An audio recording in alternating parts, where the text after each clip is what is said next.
Kalaulah ada seorang lelaki duduk di Aden, di Yaman, dia berniat nak buat buruk ke Mekah, nescaya Allah azab dia dengan azab yang pedih.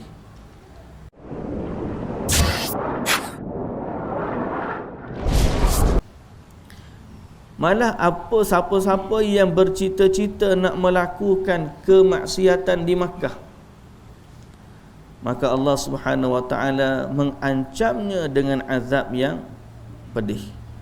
Di mana Allah Subhanahu wa taala sebut, "Wa man yurid fihi bi ilhadin bi zulmin nuziqhu min azabin alim."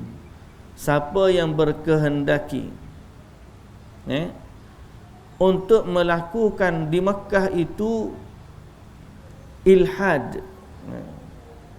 Ilhad ni maknanya kerosakan, berbuat zalim, kejahatan, maka nescaya kami rasakan kepadanya azab yang pedih.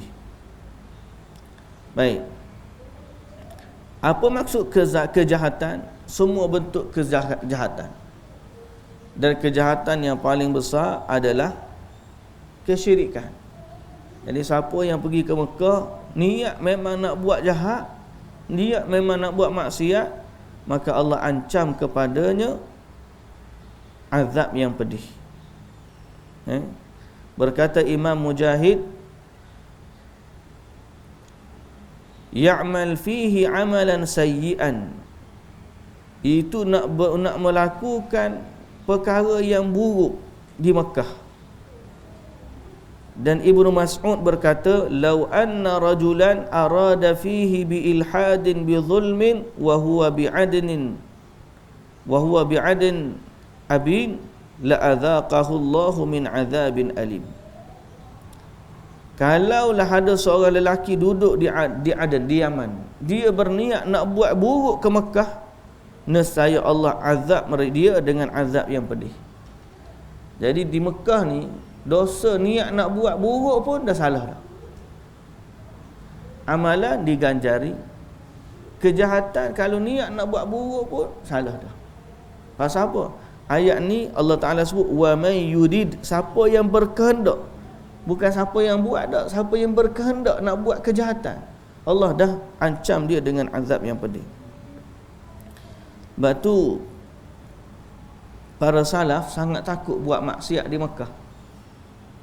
Para salaf sangat takut buat maksiat di Mekah. Sehingga Ibnu Abbas dia duduk di Taif, tidak duduk di Mekah, kerana takut kepada dosa apabila berbuat kesalahan di Mekah. Cuma orang lain ni sama juga.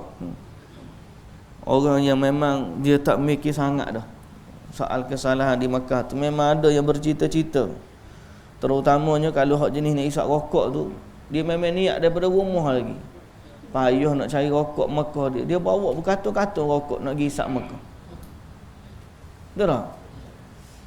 Orang macam ni kita kata apa jenis orang. Patutnya tahanlah. Kalau nak pergi sebulan tu puasa. Mekah ni bukan nak pergi lain, nak pergi Mekah, nak pergi buat ibadat.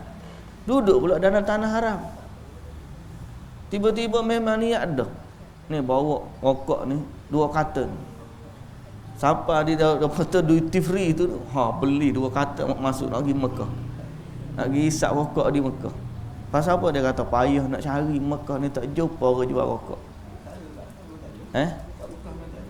Orang jual pasaran gelap, black market. Rokok seluduk ada, terang-terangan tak ada.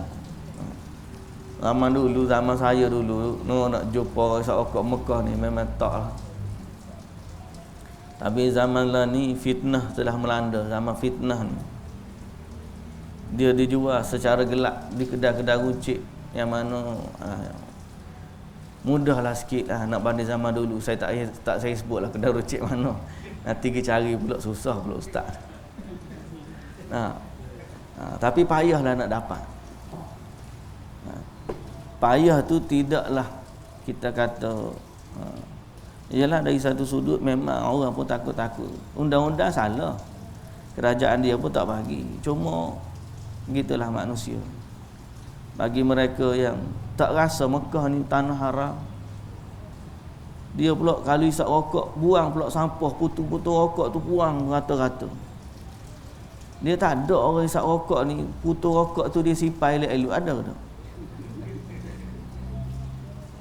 Kalau orang isap rokok, putu rokok dia sipai elok-elok, kita kata ni memang perokok, memang betul civic sungguh lah. Tak jumpa lagi lah. Siapa isap rokok, putu rokok tu dia lenyek, dia simpan. Kumpul taklah poket ke apa, cari tu siapa tak. Yang melainkan dia buang macam tu je. Lepas tu termasuk pada saya lah. Isap rokok di Mekah ni, di Madinah ni, termasuk daripada perkara yang buruk, seakan-akan tidak menghormati tanah haram. Tidak menghormati tanah haram. Biar orang harap isap pun, jangan kita pergi isap sana. Dah lah kita mari daripada jauh. Dari siapa sana isap rokok. La ilaha illallah. Soalan dia, kalaulah Nabi hidup lagi, Nabi benar tak benda tu?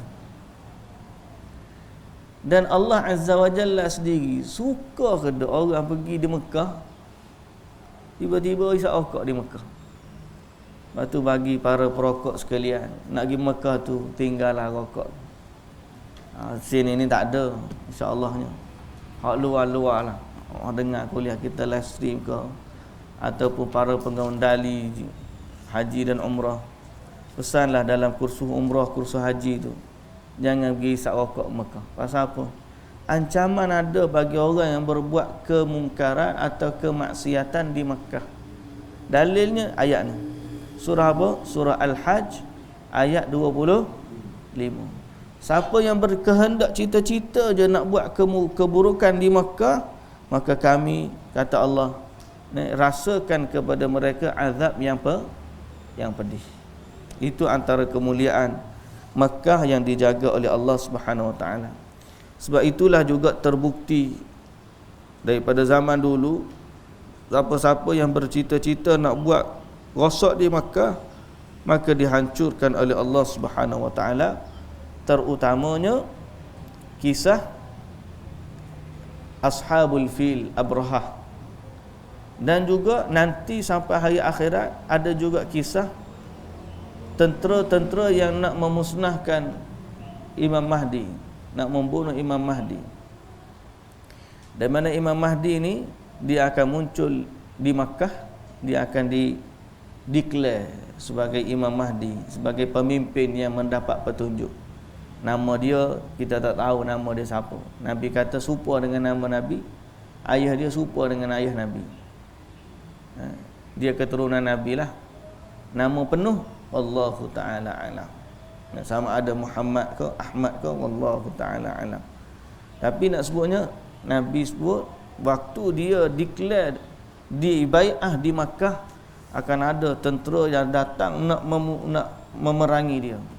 Sampai di satu tempat di Baida, maka ditelan oleh bumi. Pasal apa? Allah jaga Mekah daripada kerosakan. Di saat itu orang pun tahu ni dia Imam Mahdi. Jadi siapa-siapa yang nak buat kerosakan di Mekah diberi ancaman oleh Allah. Jadi semoga Allah Subhanahu Wa Taala menjadikan kita orang yang hati mereka mengagungkan syiar Allah, dan termasuk syiar Allah adalah Makkah Al-Mukarramah.